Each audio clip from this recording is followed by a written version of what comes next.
Some cities in the U.S. are sinking faster than the Titanic, and this is nothing new because some cities, this has been happening for quite a while. And in other cases, they've been struggling for decades. But when any city or town loses its popularity and its population, there's a domino effect that starts to take place. And unfortunately, this can get kind of sketchy and ugly. Fewer people means less tax dollars and eventually leads to cutting public services like firefighters, police, and schools. And it's a downward spiral that usually does not end up too good. And that makes even more people leave. And that leads to less money to pay for roads, bridges, and even healthcare services. This all starts getting cut out. And when that stuff goes, so do the jobs.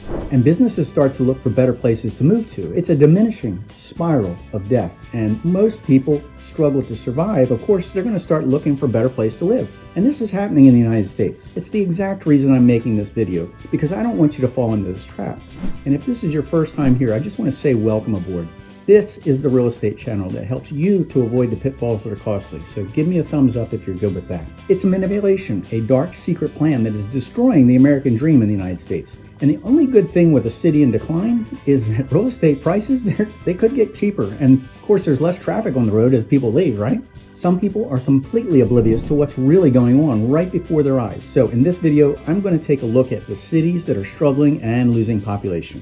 In descending order, number 10, Baltimore. Now, I grew up in Baltimore, and once upon a time, it was a great place to call home. But a lot has changed. A lot. And as a population has left the city, many aging houses and buildings have lead-based paint and asbestos are being destroyed rather than renovating them. And they're not being replaced with new buildings. Some have been turned into vacant lots. And a vacant lot brings in less tax dollars than one that has a building on it, which leads to the spiral of less tax money for that city. Growth that happened in Baltimore back in the Industrial Revolution, when Baltimore was a manufacturing giant. You had Bethlehem Steel, General Motors, even McCormick Spice. They called the inner city home. But many of those jobs have left, and so did the population, who were looking for more and better work opportunities. Back in the 1950s, the city had a population of just under 1 million. Today's population, 557,000. I mean, wow. Baltimore is currently declining at a rate of 1.14% annually, and its population decreased by 4.47% since 2020. Now, outside the city, the metro area has a population of 3 million. Median household income for Baltimore City residents is $54,735. Now compare that to the median household income in the U.S. of $74,580. Baltimore City, Maryland, housing is 7% more expensive than the U.S. average, while utilities are about 6% pricier. Next on our list, number 9, Minneapolis, Minnesota. The population of Minneapolis is 414,491, but the city is currently losing population at a rate of 0.86% annually, and its population has decreased by 3.39% since the most recent census in 2020. According to bestplaces.com, the cost of living in Minneapolis, Minnesota is 7% higher than the state average, and housing is 13% higher than the U.S. average, and utilities were about 2% less pricey. When it comes to necessities, as food, groceries are about 3% higher than the rest of the country, while clothing costs are about 3% higher.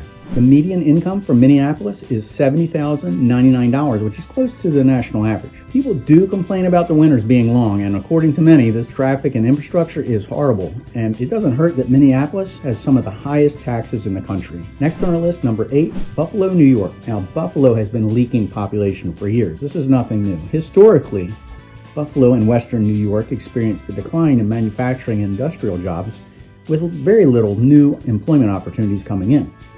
Now, many who left the area searched for better job prospects in other cities and towns that have stronger economies. At the beginning of the Great Depression, Buffalo had 573,000 inhabitants, making it the 13th largest city in America.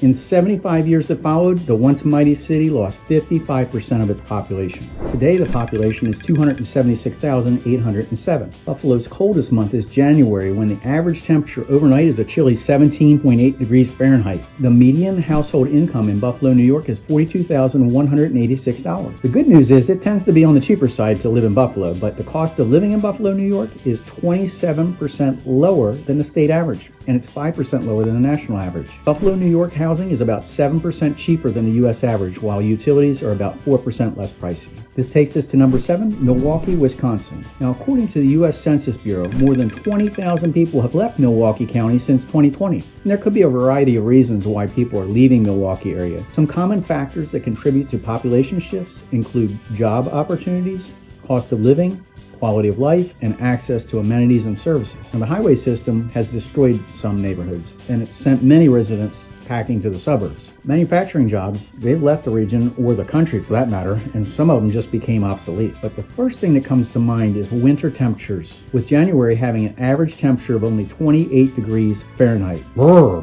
Now, the cost of living in Milwaukee is 2% higher than the state average and 0% higher than the national average, so I guess that's the good news. Unfortunately, the median household income in Milwaukee is $49,733, which may be lower than the national average of about $70,000, right? Number 6, Cleveland, Ohio. Now, Cleveland peaked its popularity in the 1950s with 914,000 residents, but recently the population has dropped to 367,991 residents.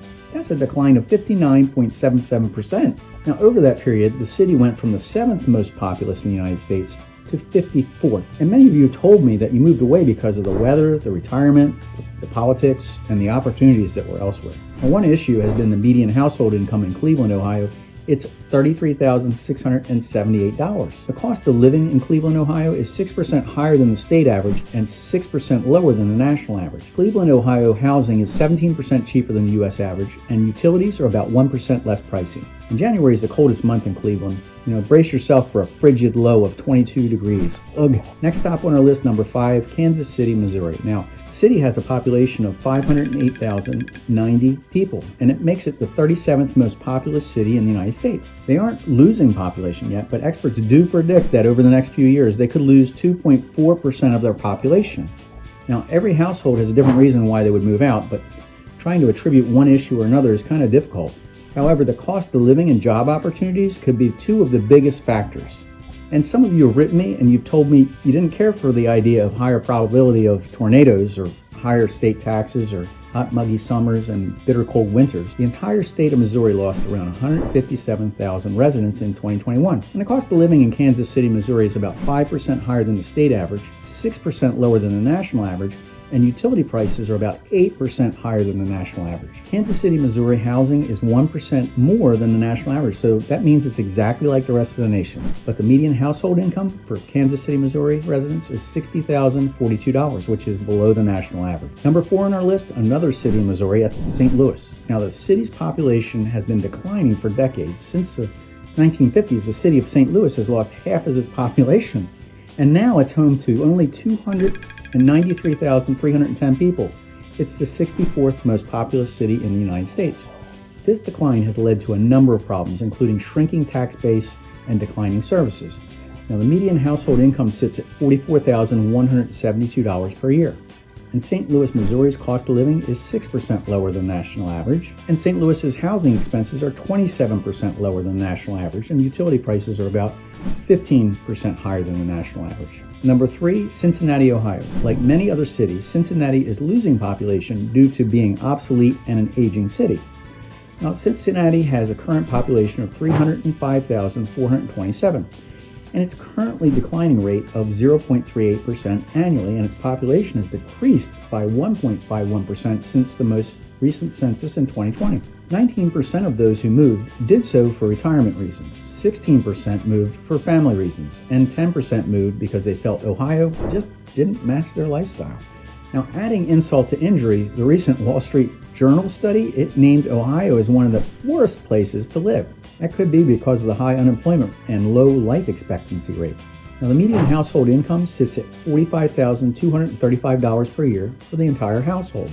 But the cost of living in Cincinnati, Ohio is 9% higher than the state average. It's 3% lower than the national average, though. In Cincinnati, Ohio, housing is 18% cheaper than the U.S. average, while utilities are 6% less pricey. Next stop, number 2, Pittsburgh, Pennsylvania. Now, the city of Pittsburgh is home to 300,431 people, and Pittsburgh's population is declining by 55.6% since 1950, when its population was 676,000. Now, over that period, the city went from the 12th most populous city in the United States to the 68th most popular. In Pittsburgh, according to the U.S. Census estimates, 94% of the population loss in Pittsburgh is a result of people simply dying off. Now, this demographic trend is far more difficult to control because you need to attract people, including younger people and families, to raise their children there. But the U.S. Census report doesn't look like that's happening.